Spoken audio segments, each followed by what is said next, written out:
तब कहाँ बच्ची बन लो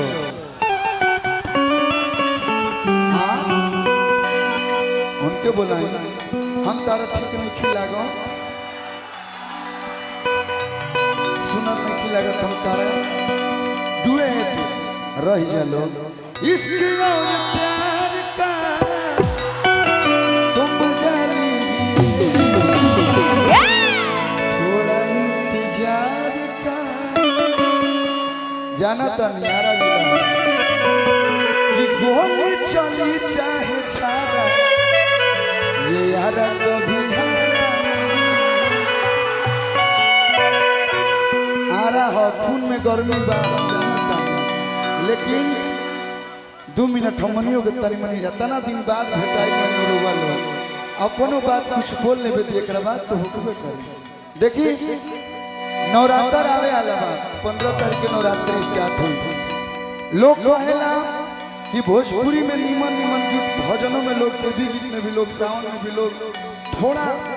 दायरा से बहरी होकर लोग गावता तो दायरा के बारी समेटने की कोशिश कर एगो हम गीत बोले बानी माटी के माई आप लोग के सुनब लोग अच्छा लगी तो के ढेर सारा प्यार दे लोग ताकि हर कलाकार के हौसला बढ़ो जितना मोबाइल लोग चमकावता कल भोरे सुन ले लोग माई से के प्यार करला अपना माई से जो माई पैदा कर दिया तो प्रेम से बोले अपना अपना माई की दुर्गा मैया की माटी के माई बनेली आ 9 दिन लोग पूजा पाठ करेला फिर साल भर इंतजार करला कि माई फेर रही है वही माटी के माई के वर्णन हम अपना गाना के माध्यम से बोले बने उम्मीद बा आप लोग के अच्छा लगे दुल्हनिया भी माई के भजन नो गावे कि केहू दुनिया में कतनो दुलारी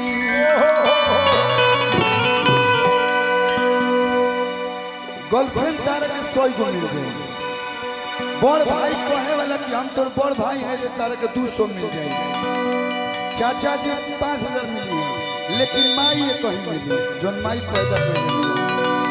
कि केहू दुनिया कतनो दुलारी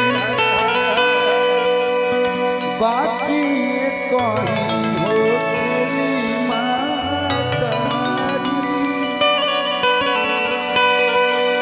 पुतावा को पुत भले होई उजियुआ के गाई हो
आप लोग सुन लो और एक बार जोरदार ताली कलुआ खातिर बजा दिलो हम चाहब बस एगो निवेदन करम कि स्पीकर से जहाँ जहाँ स्पीकर लागल बा ओइजा से रुआ लोग तनी मनी हट जाए लोग तो हमनियों के सुनाई म्यूजिशियन कलाकार